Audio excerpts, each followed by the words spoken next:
Hello and welcome to this mini-gem. My name is Jonathan Pickard and I'm a specialist registrar in palliative medicine. With the Liverpool Care Pathway no longer in use in the United Kingdom, it's important we stay up to date with the changes occurring in end-of-life care, which is why, over the next 6 minutes, we're going to take a look at life after the LCP.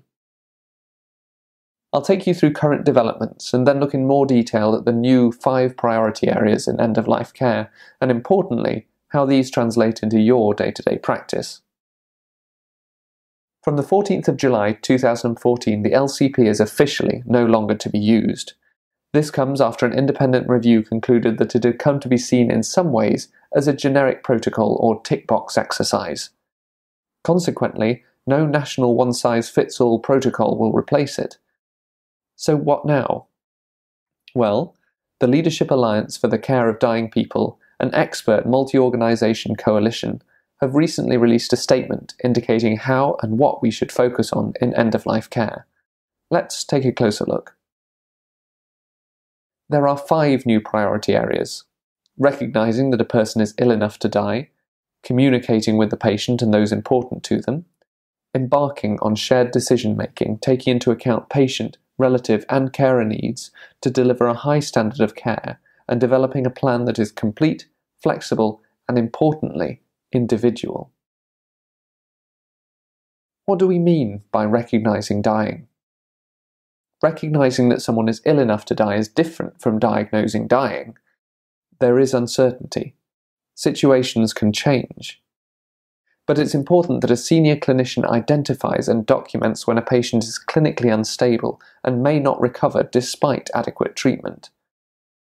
Where a clinical decline is due to a potentially reversible cause, for example infection or dehydration, we should act promptly to address it, provided we're acting in accordance with our patient wishes or in their best interest where they lack capacity.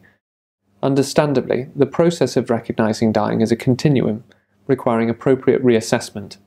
There's no one specific tool available to help with this. Once we've recognised the possibility of death, we need to communicate this in a clear, honest and sensitive manner both to the patient, if they're conscious, and to those they would see as important to them. Don't rush these discussions. Take time and prepare. Be unambiguous without being blunt and avoid euphemisms such as making comfortable, which are easily misinterpreted. Acknowledge and be open about uncertainty, and remember that communication is an ongoing, two-way process. Be proactive in seeking regular opportunities to discuss. Invite questions and continue to consider goals of treatment and care throughout. Document your discussions clearly. Communication is the medium through which we involve the patient and those surrounding them in shared decision-making. Patients should know who the senior clinicians responsible for their care are, and that they have a right to be involved in discussions and decisions.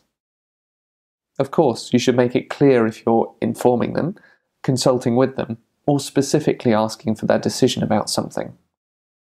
Families too should be involved where appropriate, but remember that relatives and carers can sometimes incorrectly assume that they're entitled to make care decisions on a relative's behalf. Whatever you do, remember the principles of consent and capacity and ensure you comply with legal advocacy requirements wherever your patients can't make decisions for themselves.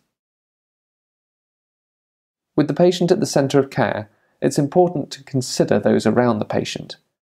Family and carers may be physically and emotionally drained, upset or anxious, and it's essential that we provide them with any reasonable support and information that we can.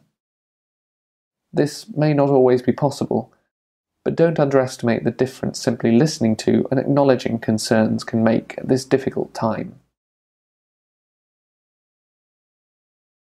Care plans should be carefully thought out in advance wherever possible and accessible to all those people who may encounter the patient, from ambulance staff and social care services to hospital professionals. Patients should be offered food and drink orally, provided doing so would not harm them, for example if they'd choke. Remember that patients may still want to have food and drink even if their nutrition and hydration needs are being met in a different way. Make sure your prescriptions are clinically justified and targeted for specific symptoms and not just used as a matter of course.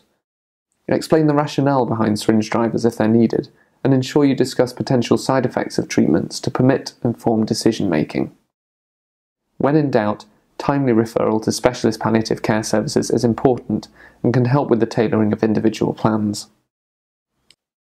We've spoken about the interim report offering guidance with the LCP no longer in use and have concentrated on the 5 priority areas and what they mean for you in practice. In summary, though, the principles of high-quality end-of-life care have not changed. We should continue to provide considered, empathic and holistic care in partnership with our patients and those around them wherever appropriate. The process is an ongoing one, shaped, changed, remodelled and revised according to the continuing review of patient needs. We should be guided by the 5 priority areas previously discussed, ensuring we communicate clearly and openly with all involved and respect the dignity of the patient at all times. You should familiarise yourself with the work your trust is doing on end-of-life care. Whilst the LCP is gone, hospitals and community services are developing documents to help support you in caring for people nearing the end of their life, and these should be used to continue to guide the delivery of excellent care at this challenging time. Thank you for watching. The LACDP interim report is available from the link in the first reference, and the original report on the LCP entitled More Care, Less Pathway can be accessed via the link in the second reference.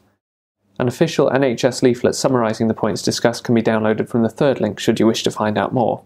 This was a mini-gem from the Association of Elderly Medicine Education. For more information and resources, visit www.aeme.org.uk. Thank you.